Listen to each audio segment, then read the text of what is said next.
योगी सरकार ने अपने राज्य के बजट को बिल्कुल उतना ही सीरियसली, उतना ही गहनता से लिया है जैसे किसी देश का बजट होता है। पहली बार किसी राज्य के बजट में आर्थिक समीक्षा पेश की गई, इकोनॉमिक सर्वे। ये नॉर्मली आपको यूनियन बजट में सुनाई देता था, और यही नहीं, बजट के बिंदुओं को उतनी ही सीरियसली लिया है, उस पर चर्चा किया है। और उसके बाद जिस प्रकार पार्लियामेंट में राष्ट्रपति के अभिभाषण पर या बजट पर चिंतन किया जाता है, उसी प्रकार राज्य के बजट पर उन्होंने चिंतन का पूरा सेशन रखा है। ये इस बात को जतलाता है कि वो राज्य के बजट को उतना ही महत्व दे रहे हैं जितना महत्व देश के बजट का होता है। ये एक बहुत बड़ा बदलाव है। पहली बार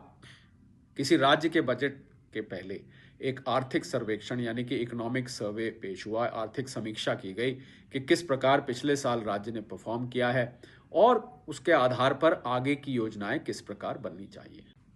योगी सरकार ने यह भी ध्यान रखा है कि अगर किसी भी राज्य का विकास करना है और विकास को तेज गति देनी है और वहां पर रोजगार के अवसर उत्पन्न करने हैं और वहां पर निवेश को आकर्षित करना है, तो इसके लिए मूल मंत्र है केपेक्स, जिसको कैपिटल एक्सपेंडिचर कहते हैं, या बुनियादी ढांचे पर खर्च। जैसे ही बुनियादी ढांचा राज्य का सुदृढ़ होता है, वहां पर निवेश आना स्वतः शुरू हो जाता है और बुनियादी ढांचे पर या केपेक्स के द्वारा खर्च किया गया 1 रुपए का 8 गुना मल्टीप्लायर इफेक्ट होता है। तो ये योगी सरकार को पूरी तरह से इस बात पर यकीन है, विश्वास है कि उन्होंने केपेक्स को लेके और बुनियादी ढांचे के खर्च को लेके जो योजनाएं बनाई हैं उसमें कोई पीछे हटने का सवाल नहीं उठता।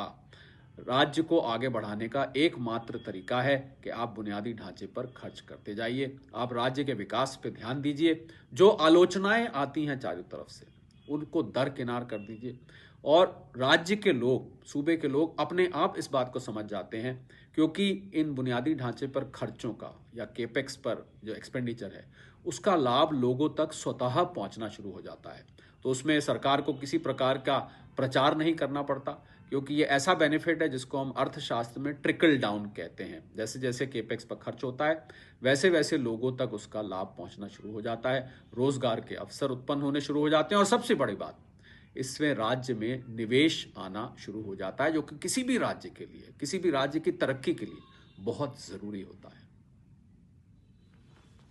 अगर बुनियादी ढांचे की बात करें या केपेक्स की बात करें, एक्सप्रेसवेज हो गए, हाईवेज हो गए, औद्योगिक पार्क हो गए, लॉजिस्टिक पार्क्स हो गए, एयरपोर्ट्स हो गया,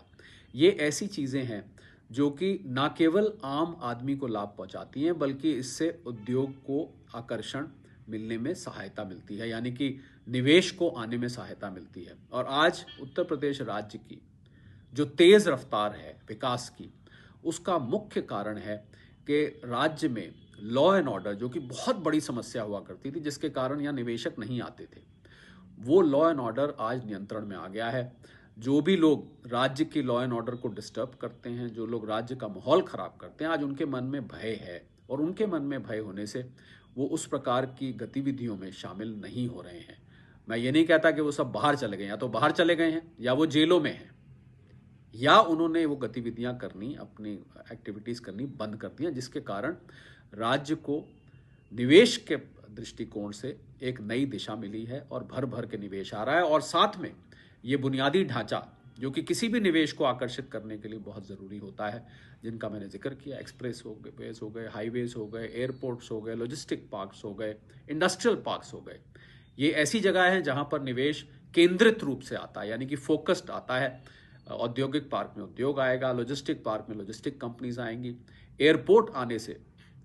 पूरे के पूरे राज्य की विश्व में अपना अलग स्थान बन जाती है। आने वाला जो जेवर एयरपोर्ट है, मैं समझता हूँ वो उत्तर प्रदेश को एक नया आयाम देगा, क्योंकि अंतर्राष्ट्रीय एयरपोर्ट सबसे बड़े एयरपोर्ट्स में से एक बनने वाला है।